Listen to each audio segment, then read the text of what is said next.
welcome back to One Turret Short of a Chateau. I'm kicking off this week's episode in the mental health room. I mean, this wallpaper, how could you not love it? Anyway, welcome to the dumping ground. I'm going through some of the boxes today and I am pulling out lots of white tablecloths.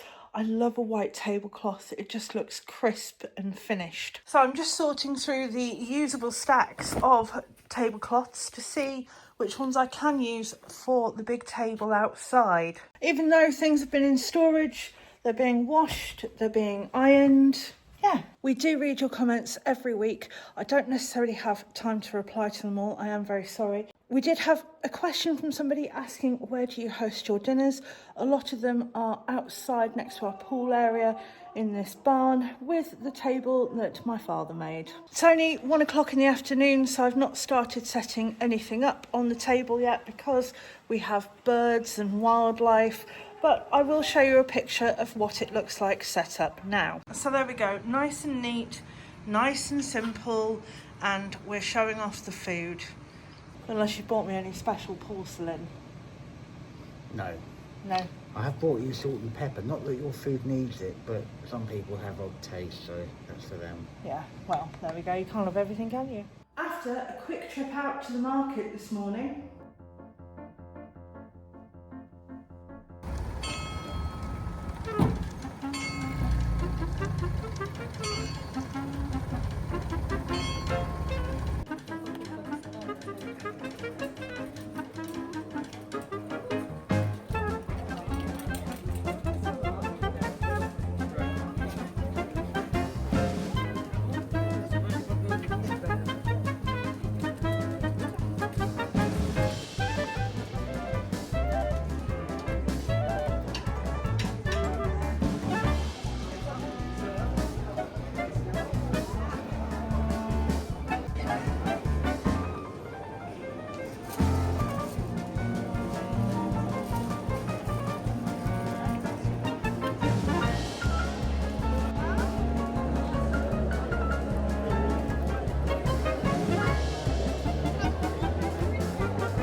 I am back in the kitchen. And yes, I have washed my hands. And in front of me, I have some of my favourite books to do with cookery. I do have a lot of cookery books. I don't keep them in the kitchen because it's a greasy environment at times. It's hot. You know, I don't want them to get ruined, so I keep them in a bookcase and outside of the house. Anyhow, a few of my favourites are Larousse. This is your basic guide to anything to do with French cookery. That's a good one, it's a big one, it's great, it's all alphabetised, you can look up all sorts. Larousse also do other books on other items, such as this one, I believe, is meat, poultry and game. And then this one is another one, this is huge. This one is traditional French cookery. So this is more of a reference. This is another one to do with game cookery, and this is just the big daddy. Another one which I can recommend is this, Flavour Thesaurus. I think I've said that right. This is a great guide to basically what things pair with other things. If you're not really knowledgeable on that, grab a copy of this. I think it's probably about 12 quid now. Final one, this was a Christmas present from Mr. Butcher, Le Répertoire de la Cuisine. And it's a basic guide to some of the cuisine of Escoffier, the famous French chef. If you don't know who Escoffier is, then, you know, crawl out from under the rug, go on Wikipedia and have a read. If you are more into romance novels than cookery books, may I recommend for winter or autumn reading this. This is White Truffles in Winter. It's by a lady called N.M. Kelby. I don't think it's historically correct, but it's more of the love story of Escoffier. I've read it, I gave it to my mum, she enjoyed it too. So little recommendation, non-cookery book. Moving on, so let's have a quick talk about butter. Butter makes everything better, and butter is used a lot in French cuisine. I have a selection of butters in front of me that you can buy in France, and I will quickly talk you through them. Number one, you have Sel de Mer.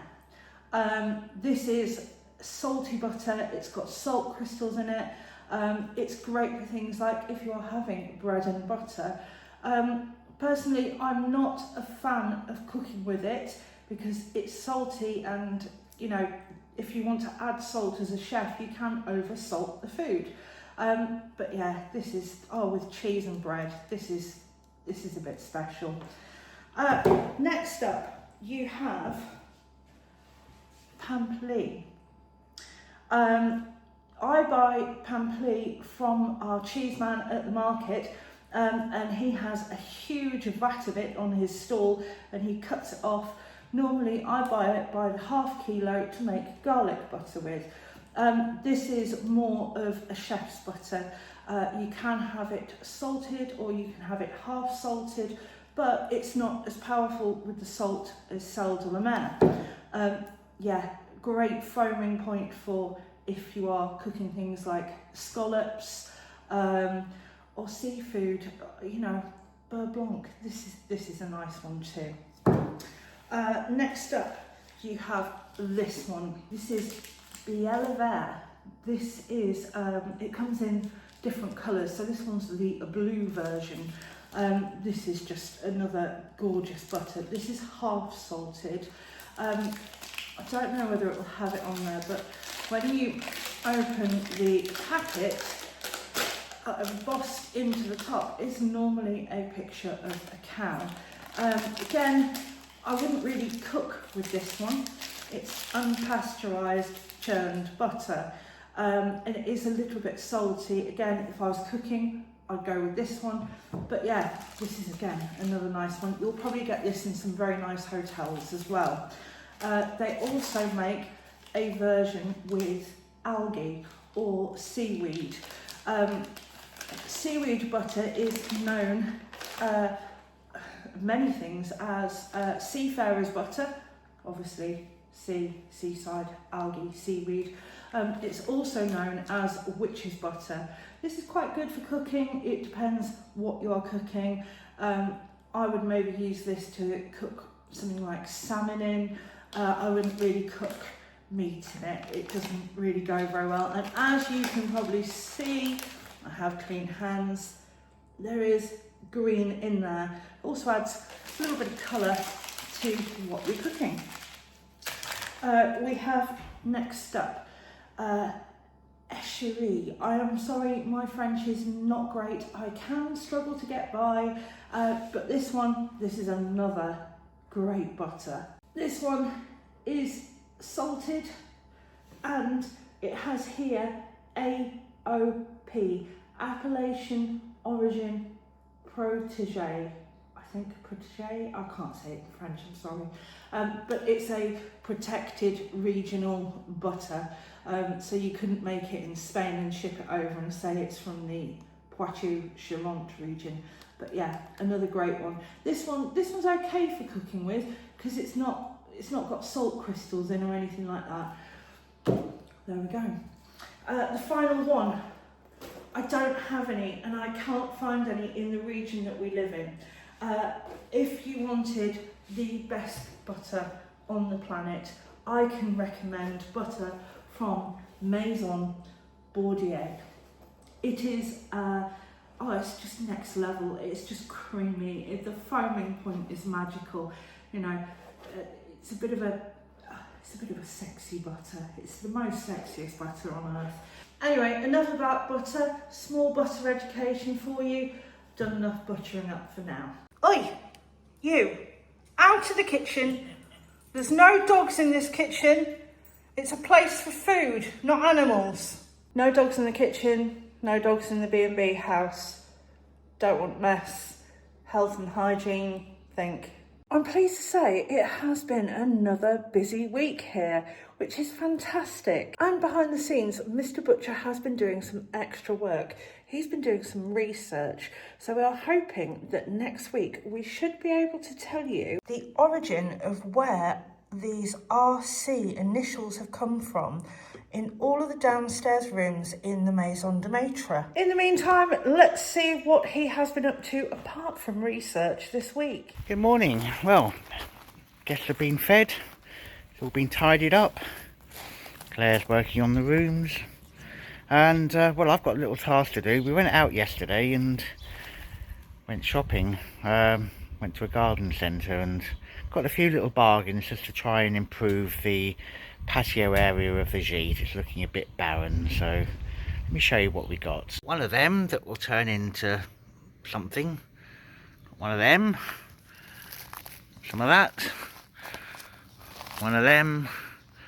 And some of that.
Well, that didn't take too long. The ground was a bit hard, but I dug holes, put the plants in, given them a drink. They're going to have the sunshine for sure, so let's hope they grow and last.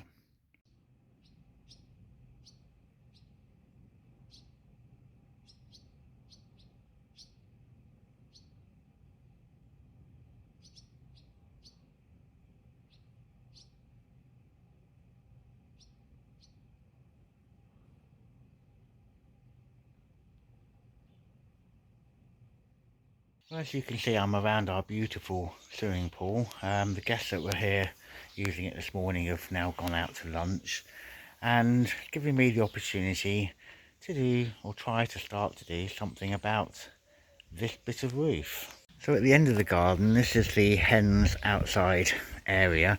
They've got a little doorway that they can go inside if they want to when it's awfully hot. And well, up here we've got some roof, and it's in a bit of a bad state. It's like the end of the roof here is all just falling off. So I'm going to just spend a bit of time taking the tiles off the roof here, and so we don't end up with a flat chicken, and then see what needs to be done underneath.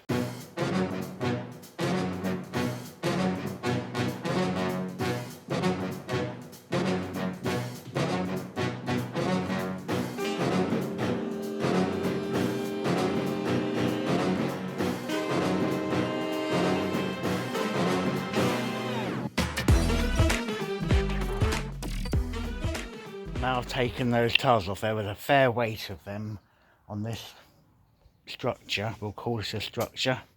And this structure, well, firstly, this beam up here, full of woodworm holes, as is that one in there. It's all rotten. In fact, you can just look at this. I'm sure that shouldn't be doing that. So I don't think this is a normal method of fixing guttering, but that's held onto the bit of wood that is falling off. And of course, now I've started working on a roof and a nice sunny day, it's clouded over, and I've just heard a rumble of thunder, so well, we'll see what happens.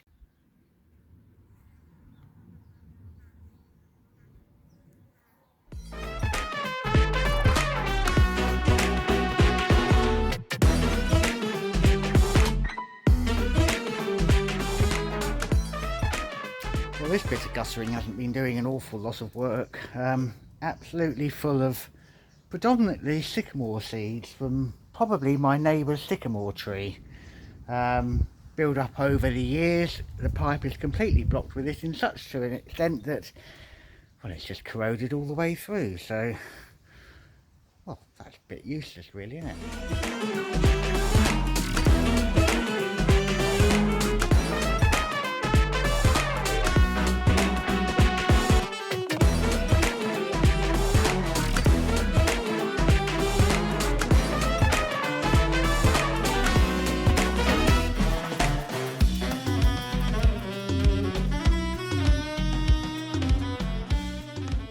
Well, that came apart far too easily. It has changed this end of the garden though, from being a nice tranquil setting to a bit of a building site. So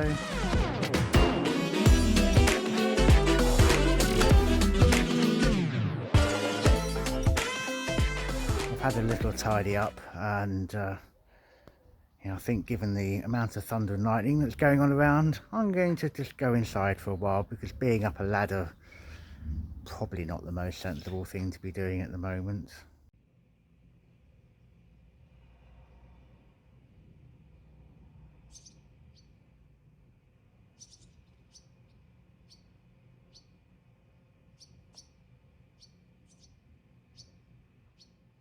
Good morning from around the pool. All that thunder and lightning yesterday, I was just over there, a couple of kilometres away. They had complete torrential rain, but not here. Anyway, today I'm going to continue taking the tiles off the hen house. Yeah, just get it all off and then I can look at how to redo it all.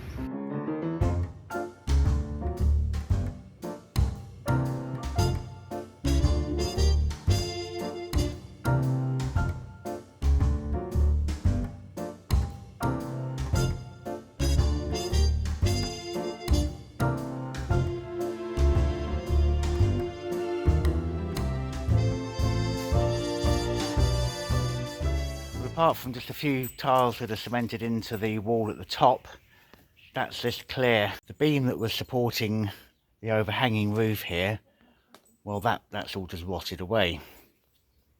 To replace that would mean dismantling a lot of the roof, and I don't really feel like doing that at the moment. I don't see the point of doing that. Got to come up with another plan.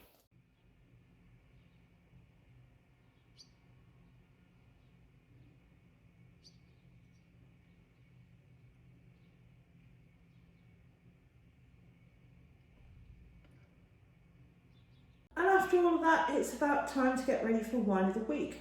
And for wine of the week this week, we have this bottle of 1973 Lussac Saint-Emilion Croix de Ramblau, or Chateau Croix de Ramblau. It is a récoltant, which means that it was manufactured and bottled all on the same property. It's not part of a co-op, it wasn't outsourced. This was originally marked up for €30 in Troc, but I think because we're good customers and we're the only idiots that would buy this, they marked it down to €15 for us. So let's open this bad boy and let's decant it.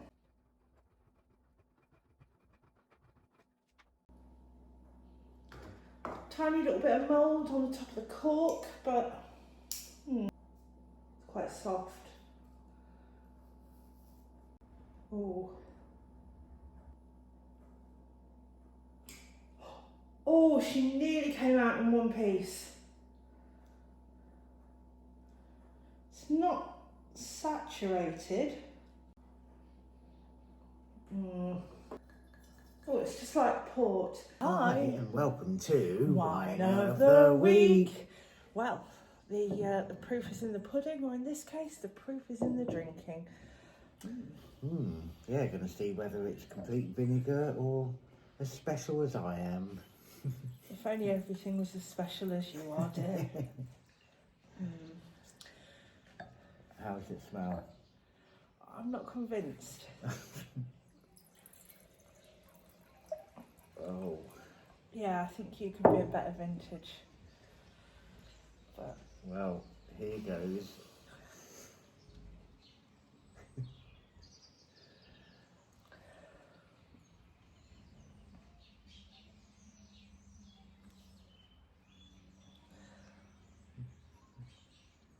I don't know, after you.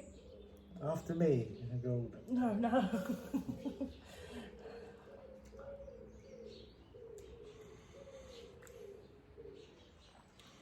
I've had worse. I've had better. Oh yes. Anyway, we'll leave it at that. Thanks for watching, and we will see you Next time.